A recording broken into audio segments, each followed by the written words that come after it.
Hello guys, hello Virgo. Welcome dito sa aking channel, Kapalaran 888 Virgo. Alamin natin kung anong messages, vibration, gabay energy para sa lahat ng Virgo. Ito ay general reading, so pwede kang makaresonate. Gamitin mo yung intuition sa panlinahod. Okay, Virgo. Justice. Virgo. Good fortune, good luck reading to para sa inyo.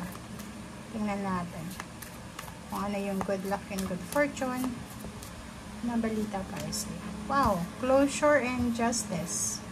Okay. Wow. Okay, so Virgo, unahin natin tong closure and then justice. So, meron siguro na end of contract dito.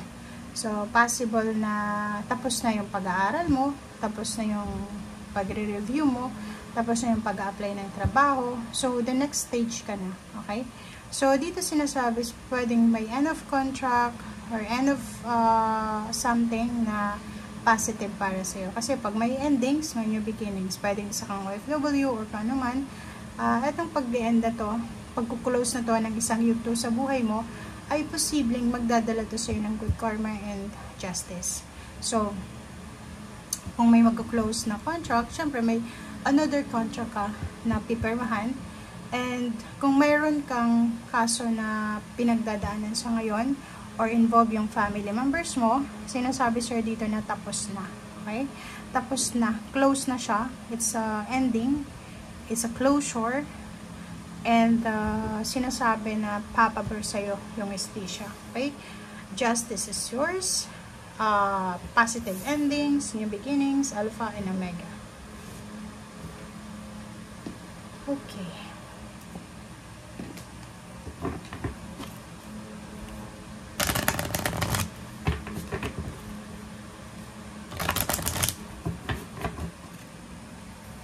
Okay. Wow. Diba? So, kung makikita mo dito sa 3 cards mo, kahit hindi na tayo mag-draw ng ibang cards, it's already confirmed na yung good luck and good fortune mo. It's either from your new contract, from good karma, or kung ano man to na talagang darating sa'yo na magdadala ng balance. So, halimbawa sa ngayon, marami sigurong imbalances na nangyayari sa buhay mo. Like, for example, imbalance sa career, imbalance sa relationship, sa money, or hindi pa kasal, parang ganun. So, maraming pwedeng makikasal.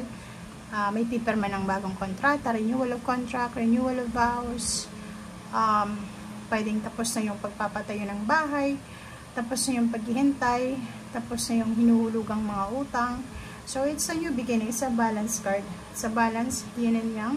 Sinasabi na makukuha mo yung balance na minamanifest mo or tinatrabaho mo. Victory. You will be victorious.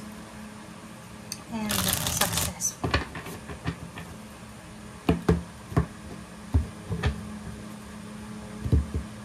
Okay, so, reverse.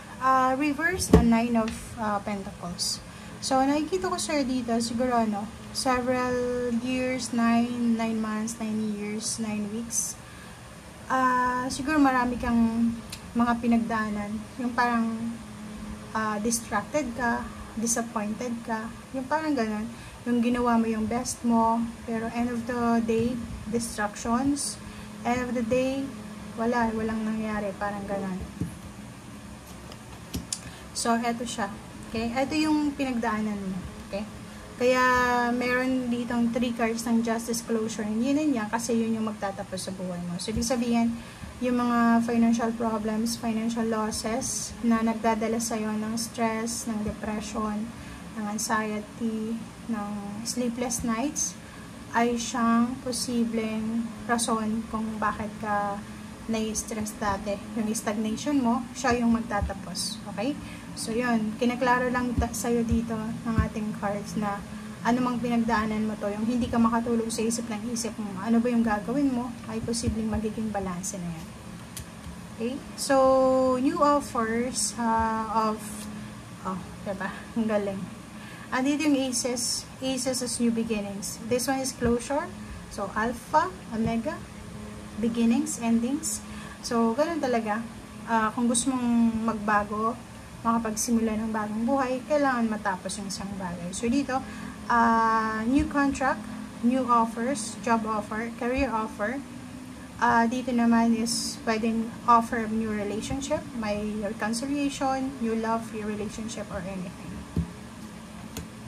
Okay, Queen of Wands, and then Page of Cups. Okay, so dito naman, sinasabi sa'yo na sa usaping relationship, if you're single, if you're looking for a relationship, magiging swerte ka sa paghahanap ng relationship. Kasi, hindi lang relationship yung pwedeng i-offer ng taong ito sa'yo. It's either work, it's either money, it's either business, it's either financial. So, financial, work, financial, and relationship. So, pwedeng makatagpo ka ng isang tao na magmamahal sa'yo.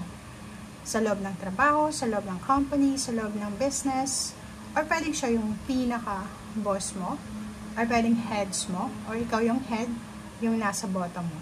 Okay? Okay, moving forward. So, nakikita ko sa'yo dito if naka-encounter ka din ng mga stagnant relationship like this one, yung siguro nakapag-asawa ka ng financially unstable, hindi pa maganda yung relationship niyo emotional. Nakikita natin dito na pwedeng isa yun sa magko-close. Pwedeng may mga relationship na hindi nagwo-work ang talagang matatapos. Masakit kasi siguro yan na yung comfort zone mo. But kung makikita mo dito, sinasabi sa'yo na kung ano man to na relationship na magtatapos, ay posibleng deserve mo to. Deserve mong makapagsimula. Parang ganun. Tingnan mo. Diba? Sabi yan sa'yo na siguro maraming panahon ka nang nag-suffer, sa either emotional suffer or anything na talagang deserve mo na matapos na. Okay? And sa ilalim niya is work.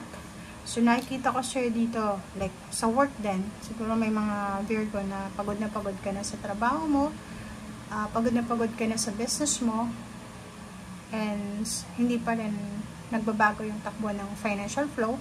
So, nakikita natin dito yung new beginnings. Ang daming new beginnings, maraming magsisimula sa buhay mo. So, expect mo na yung expected natin dito new beginnings. Sa either relationship, sa either job, career, basta maraming magbabago na pwedeng magdala sa'yo ng good luck and good fortune. Okay? Thank you guys for watching. Bye!